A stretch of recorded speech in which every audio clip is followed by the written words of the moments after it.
International wetland day નિમિત્તે એની પૂર્વ સંધ્યાએ પોરબંદર ખાતે રાજ્ય કક્ષાનો 8મો ઇન્ટરનેશનલ ડેની ઉજવણી કરવામાં આવી અને એ પ્રસંગે ટ્રેડિશનલ નોલેજ અને કોએક્ઝિસ્ટન્સ ઉપર વર્કશોપ અને સેમિનાર યોજવામાં આવ્યો હતો.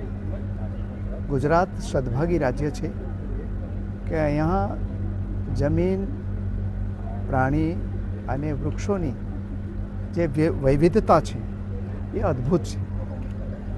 દેશના જે ટોટલ વેટલેન્ડ વિસ્તારો છે એના 22% વિસ્તાર માત્ર ગુજરાતમાં આવેલો છે અને એમાં પણ જે આપણું પોરબંદર છે એ તો વેટલેન્ડની વચ્ચે વસેલું છે. અહીંયા 222 જેટલા વેટલેન્ડ નાના મોટા આવેલા છે અને પોરબંદર શહેરની અંદર જ અહીંયા જે વચ્ચે કોઢાણીયા કોલેજની બાજુમાં જે પક્ષી અભયારણ્ય છે એ ઉપરાંત ખાડીઓ છે, મેઢા ક્રીક ડેમ છે, ગરડાસાગર ડેમ છે, મોકરસાગર છે, આ બધા જ વેટલેન્ડો અહીંયા આવેલા છે. સૌથી આનંદની વાત આજના પ્રસંગે એ છે કે આપણે ત્યાં 4 વેટલેન્ડને રામસરનો દરજ્જો મળેલો હતો. એમાં આજે 5મું ગઈકાલે ઉમેરાયું. આપણે ત્યાં થોડ, નળ સરોવર, ખીજડીયા, વઢવાણા આ 4 વેટલેન્ડ રામસર દરજ્જો પ્રાપ્ત કરેલા હતા. ગઈકાલે છારી ઢંઢ કચ્છનું જે વેટલેન્ડ છે એને પણ રામસરનો દરજ્જો મળ્યો છે અને એ રીતે આપણે સંરક્ષણના જે કાર્યક્રમો કરીએ છીએ એને આંતરરાષ્ટ્રીય માન્યતા મળી છે અને એને કારણે આ ઇકો ટુરિઝમની અંદર પણ ખૂબ સારો વધારો થવાનો છે.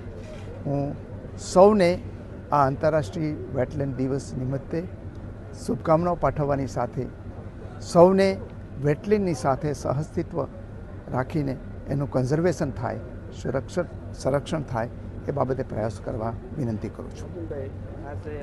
વેટલેન્ડ વિસ્તારમાં જે પણ દબાણો હોય છે એના માટે ખાસ તંત્રને શું અપીલ કરશું? પોરબંદરમાં પણ ઘણા વિસ્તારમાં જોવા મળે છે. આ મારી પ્રજાને પણ વિનંતી છે કે આ આપણા જે વેટલેન્ડ છે એ આપણને પોષણ આપતા ભંડારો છે, એને સાચવી રાખવા જોઈએ અને કોઈ એના ઉપર દબાણ ન થાય એ માટે સૌએ પ્રયાસો કરવા જોઈએ અને તંત્ર પણ એના માટે પગલાં લે છે અને લેતા રહેવાની છે એની હું ખાતરી આપું. જે પણ ઇન્ટરનેશનલ વેટલેન્ડ દિવસ છે, જેને વેટલેન્ડ એટલે જલપ્લાવિત વિસ્તાર, જે પાણી ભરેલું હોય એવા વિસ્તાર, જે પાણીવાળું વિસ્તાર છે એ બહુ અગત્યનું હોય છે. તો દર વર્ષે દુનિયામાં આ વેટલેન્ડ્સને જલપ્લાવિત વિસ્તારને બચાવવા માટે 2 ફેબ્રુઆરીએ આ કાર્યક્રમ યોજવામાં આવે છે, વર્લ્ડ ડે સેલિબ્રેશન કરવામાં આવે છે.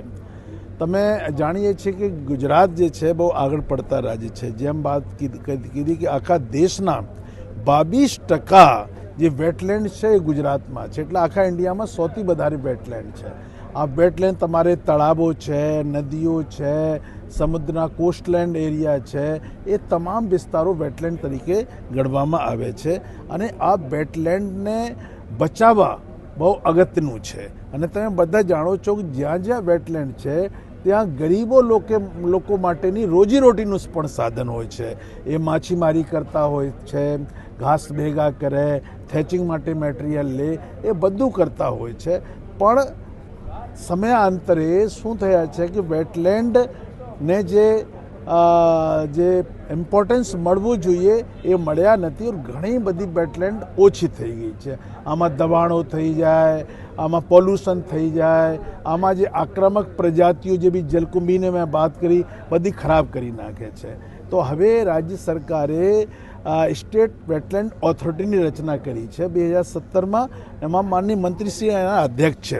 તો જેટલી કરીબ 17,000 જેટલી વેટલેન્ડ છે ગુજરાતમાં, એના તમામનું પ્રબંધન થાય, એની ઓળખ થાય, એનું સંચાલન થાય, એ તમામ કામગીરી ક્ષેત્રે આપણે આગળ વધી રહ્યા છીએ.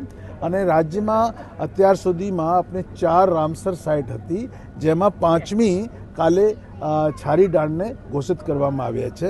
પણ પોરબંદર એક અગત્યનો વિસ્તાર છે જ્યાં 226 જેટલા વેટલેન્ડ આવેલી છે, જેમાં ગોસાબારા મોકર સાગર વેટલેન્ડ બહુ અગત્યની વેટલેન્ડ છે, જે પણ રામસર સાઇટમાં ડિક્લેર થઈ શકે એવી પણ કાર્યવાહી પ્રગતિમાં છે. તો જેથી જ એમાં માનનીય મંત્રી સાહેબે વાત કરી કે આ વેટલેન્ડ બાબતમાં લોકોની જાણકારી બહુ ઓછી છે, જેથી દરેક સ્કૂલ કોલેજ એનજીઓ જે આ ક્ષેત્રે કામ કરે એને એજ્યુકેશન આપવાની જરૂરત છે. તો હવે મને લાગે કે અમારા વન વિભાગ અને જે સ્ટેટ વેટલેન્ડ ઓથોરિટી છે એ ભેગા મળીને રાજ્યની અગત્યની વેટલેન્ડ્સ બાબતે અભ્યાસ કરશે અને લોકોને આ બાબતે જાગૃત કરશે અને લોકો સાથે જોડીને એની આજીવિકા સાથે જોડીને ઇકો ટુરિઝમ સેન્ટર તૈયાર કરીને એનું સંરક્ષણ થાય એ બાબતે આગળની કાર્યવાહી હાથ ધરવામાં આવશે. છે કે આ અગત્યની બાબત એ છે, એવા જો વેટલેન્ડ છે એ ગ્રામ પંચાયત હેઠળ આપેલી છે, એ વન વિભાગ હેઠળની નથી. એ ગ્રામ પંચાયત રેવન્યુ વિભાગ આ બાબતે કાર્યવાહી કરે, એને માપણી કરે કે કોની છે. અમુક વેટલેન્ડ તો પ્રાઇવેટ જમીનમાં પણ છે, માલિકીની ખેતરોમાં પણ છે અને અમુક સરકારીમાં છે.